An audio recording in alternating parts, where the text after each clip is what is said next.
ओम नमः शिवाय, जय श्री महाकाल। तो भगवान भोलेनाथ की कृपा से आपकी सारी कामना आज रात्रि में पूर्ण हो जाए और समस्या खत्म हो जाए, ऐसी हम प्रार्थना करते हैं। देखिए, आज दिनांक 9 जनवरी 2024 को मंगलवार की पौष माह के कृष्ण पक्ष की त्रयोदशी तिथि है, जिसको हम शिवरात्रि या प्रदोष के दिन से जानते हैं।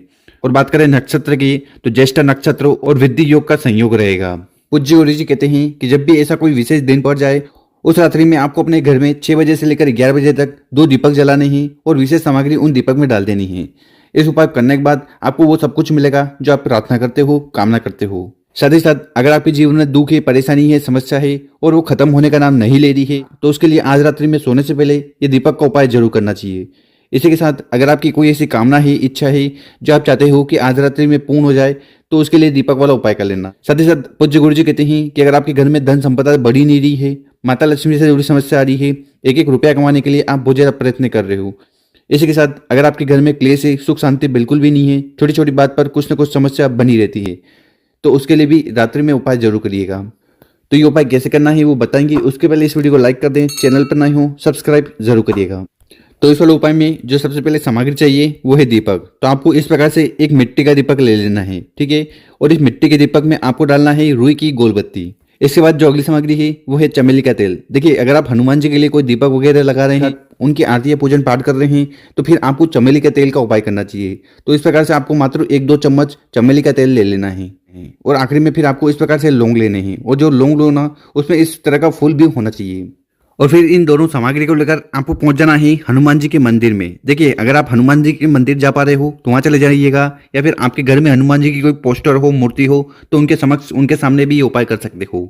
तो इस वाला उपाय में आपको करना क्या है कि आपके पास जो गोल बत्ती का दीपक है ना, उस गोल बत्ती के दीपक को उठाना है और हनुमान जी के सामने, हनुमान जी के समक्ष उस दीपक को रख देना है। और इस दीपक में आपको डालना है 1 चम्मच चमेली का तेल, और इस दीपक को आपको यहाँ पर प्रज्वलित कर देना है, जला देना है। और जलाते समय आपको अपना नाम और गोत्र का उच्चारण कर लेना। साथ ही साथ आपको मंत्र का जाप करते रहना है, ओम हनुमते नमः। जो इसके बाद आपके पास जो एक लौंग है ना, ठीक है, उस लौंग को उठाना है, अपने हाथ में रखना है और आपको बजरंग बली से प्रार्थना करना है कि हे बजरंग बली, हमारे जीवन में जो भी दुख है, परेशानी है, समस्या है, उन्हें खत्म करें।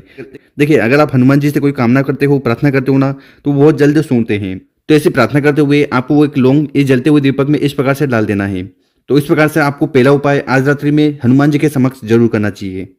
देखिए, आपकी जानकारी के लिए बता दें कि जो मंगलवार वाला और जो शनिवार वाला दिन होता है, वो हनुमान जी की पूजन पाठ के लिए होता है। और इस दिन आप हनुमान जी को लौंग, इलायची, सुपारी, पान का बीड़ा अर्पित कर सकते हैं। साथ ही साथ अगर आप गुड़ का प्रसाद हुआ, लड्डू हुआ, केसर भात हुआ, इमरती हुई, रोट हुई या पंच में हुआ, ये भी आप उनको समर्पित कर सकते हो। साथ ही साथ सिंदूर, ध्वज, जनेऊ, लाल चंदन, केसर, चोला आदि आप उनको समर्पित कर कर पूजन पाठ कर सकते हो। और उनकी पूजन पाठ के लिए अगर आप आटे के दीपक जलाते हो तो वो सर्वश्रेष्ठ रहता है। अब जानते हैं दूसरा उपाय। देखिए, दूसरा उपाय भी आपकी सारी कामना पूर्ण करेगा, साथ ही साथ जीवन में जो भी समस्या है, दुख है, परेशानी है, उन्हें भी समाप्त करेगा। तो इस वाले उपाय में आपको फिर से दीपक लेने हैं, पर यहाँ पर कौन सा दीपक लेने हैं वो देख लीजिए। आपको लेना है एक रुई की लंबी बत्ती, और एक दीपक में आपको लेना है रुई की गोल बत्ती। और आप चाहो तो ये मिट्टी के दीपक भी ले सकते हो, या आप आटे के दीपक भी बना सकते हो। और गुरुजी अपनी कथा में कई बार बोल चुके हैं कि अगर आप आटे के दीपक का लेकर उनका उपाय करते हो ना, तो इससे सभी देवी देवता बहुत ज़्यादा प्रसन्न होते हैं और आपकी जो भी कामना है, इच्छा है, वो भी जल्द पूर्ण करते हैं। तो इस प्रकार से आपको 2 दीपक ले लेने हैं। इसके बाद जो अगली सामग्री है वो है घी। तो आपको मात्र इस प्रकार से 2 चम्मच घी ले लेनी है। इसके बाद जो अगली सामग्री है वो है लौंग। तो आपको इस प्रकार से 2 लौंग लेने हैं, और जो लौंग लो ना, उसमें इस प्रकार से फूल भी होने चाहिए, क्योंकि अगर फूल नहीं होंगे तो ये खंडित लौंग कहलाएंगे। तो ये सब सामग्री इकट्ठा कर कर इस उपाय को आपको अपने घर में करना है। घर में कहाँ? देखिए, आपके घर में जो दरवाजा होता है, एक तो मेन दरवाजा होता है, उसके बाद जो लकड़ी का दरवाजा होता है ना, वहां पर आपको विशेष तरीके से ये उपाय करना है। और इस उपाय को करने से पहले आपको यहाँ पर जल छिड़क देना है, इस जगह को शुद्ध कर लेना है। शुद्ध करने के बाद उपाय करना है। इस उपाय करने से माता लक्ष्मी बहुत ज्यादा प्रसन्न होती है। तो आपके पास जो लंबी बत्ती का दीपक है ना, उसको उठाना है और दरवाजे के इस साइड रख देना है। रख दिया। इसके बाद आपके पास जो घी है ना, उसमें से 1 चम्मच उठाना, इस दिए में डालना, और फिर इस दीपक को यहाँ पर आपको जला देना है, प्रज्वलित कर देना है। जब भी दीपक जलाएं तो अपना नाम और गोत्र का उच्चारण करते जाना। इतना उपाय हो गया। इसके बाद आपके पास जो एक खड़ा लौंग है ना, ठीक है, उसको उठाना है, अपने हाथ में रखना है, और आपको माता लक्ष्मी जी से प्रार्थना करना है कि आपके जीवन में जो भी आर्थिक समस्या आ रही है, कर्ज से जुड़ी समस्या आ रही है, पैसों से जुड़ी समस्या आ रही है, एक एक रुपया कमाने के लिए आप बहुत ज़्यादा प्रयत्न कर रहे हो, उसके बाद जो आर्थिक तंगी है वो खत्म नहीं हो रही है, तो हे माता हम पर कृपा करें और हमारे घर में जो भी धन धान की समस्या है उन्हें खत्म करें। ऐसी प्रार्थना करते हुए एक लौंग को आपको जलते हुए दीपक में डाल देना है और ये उपाय करते समय ओम महालक्ष्मी नमः, ओम महालक्ष्मी नमः इस मंत्र का कंटिन्यू जाप करते रहना। तो इस प्रकार से आपको पहले दीपक का उपाय अपने घर के दरवाजे पर कर लेना है। इसके बाद आपके पास जो दूसरा गोल बत्ती का दीपक है ना, उसका उपाय करना है तुलसी माता के पौधे के पास।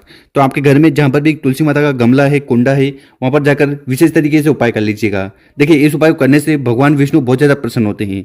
तो इस वाले उपाय में आपको करना क्या है कि सबसे पहले जो गोल बत्ती का दीपक है उसको उठाइएगा, तुलसी माता के पौधे के पास उस दीपक को रखिएगा, ठीक है। और इस दीपक के अंदर आपको डालना है 1 चम्मच घी और इस दीपक को फिर यहाँ पर आपको प्रज्वलित कर देना है। देखिए तुलसी माता के पौधे के पास जब भी दीपक जलाएं और उस दीपक की जो दिशा होनी चाहिए वो उत्तर दिशा होनी चाहिए। तो इस प्रकार से दीपक रखकर उसको यहाँ पर प्रज्वलित कर देना है, ठीक है। इतना उपाय हो गया। इसके बाद आपके पास एक और लौंग है, उस लौंग को उठाना है, अपने हाथ में रखना है और विशेषकर आपको भगवान विष्णु से प्रार्थना करना है कि आपके जीवन में जो भी समस्या आ रही है, जो भी दुख है, परेशानी है, उन्हें समाप्त करें। साथ ही साथ अगर आपके कार्य बनते बनते बिगड़ने लगते हैं, आपके घर में बिल्कुल भी सुख शांति नहीं है, तो सारी झंझट खत्म हो जाए, ऐसी प्रार्थना करते हुए उस लौंग को इस दीपक के ऊपर 7 बार या 11 बार घुमाना है और घुमाते समय आपको ओम नमः भगवते वासुदेवा इस मंत्र का जाप कर लेना और उसके बाद उस लौंग को उठाना है और उस जलते हुए दीपक में डाल देना है। तो इस प्रकार से आपको दूसरे दीपक का उपाय तुलसी माता के पौधे के पास कर लेना है। इस उपाय करने के बाद माता लक्ष्मी और भगवान विष्णु की कृपा से कामना पूर्ण होगी, समस्या खत्म होगी। अब जानते हैं गुरुजी द्वारा बताया गया तीसरा उपाय। देखिए तीसरा उपाय क्यों करना है, तो गुरुजी ने कहा है कि अगर आपकी ऐसी कोई दिल की बात है, कामना है, इच्छा है जो पूर्ण नहीं हो रही है, तो उसके लिए आपको विशेषकर उपाय करना है। और ये जो उपाय हम बता रहे हैं ये विशेषकर आपको शिवरात्रि और प्रदोष वाले दिन ही करना चाहिए। तो इस वाले उपाय में आपको क्या क्या सामग्री की जरूरत है वो देख लीजिए। तो सबसे पहले आपको लेने हैं काले तिल। कितने लेने हैं, तो इस वाले उपाय में आपको गिनकर 7 काले तिल के दाने लेने हैं। वो काले तिल के दाने लोना वो कहीं से खंडित नहीं होने चाहिए। इसके बाद जो अगली सामग्री है वो है काली मिर्च। तो आपको इस प्रकार से मात्र 1 काली मिर्च लेनी है और जो काली मिर्च लोना वो भी कहीं से खंडित नहीं होनी चाहिए।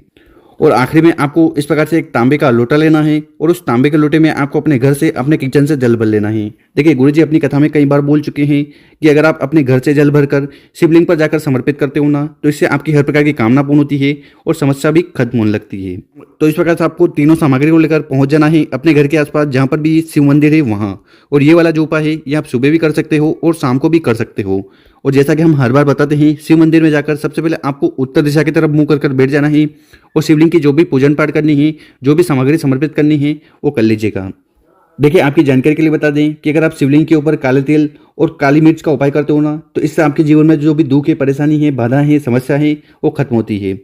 तो इस वाले उपाय में करना क्या है कि ये जो 7 काले तिल के दाने और 1 काली मिर्च है इसको अपने सीधे वाले हाथ में रखना है और आपको भगवान भोलेनाथ से प्रार्थना करना है कि हे भोलेनाथ, हे शिव शंभु, हे त्रिकालदर्शी, हमारे जीवन में जो समस्या है, परेशानी है, इन्हें खत्म करें। साथ ही साथ आपकी ऐसी कोई दिल की बात है, कामना है जो पूर्ण नहीं हो रही है, तो वो पूर्ण हो जाए उसके लिए प्रार्थना करते हुए उन दोनों सामग्री को आपको शिवलिंग के ऊपर समर्पित कर देना है, ठीक है। इसके बाद आपके पास जो एक जल का लोटा है जिसमें आप अपने घर से शुद्ध जल भरकर लाए हो, उस जल के लोटे को उठाना है और धीरे धीरे कर पूरा का पूरा जल शिवलिंग के ऊपर समर्पित कर देना है।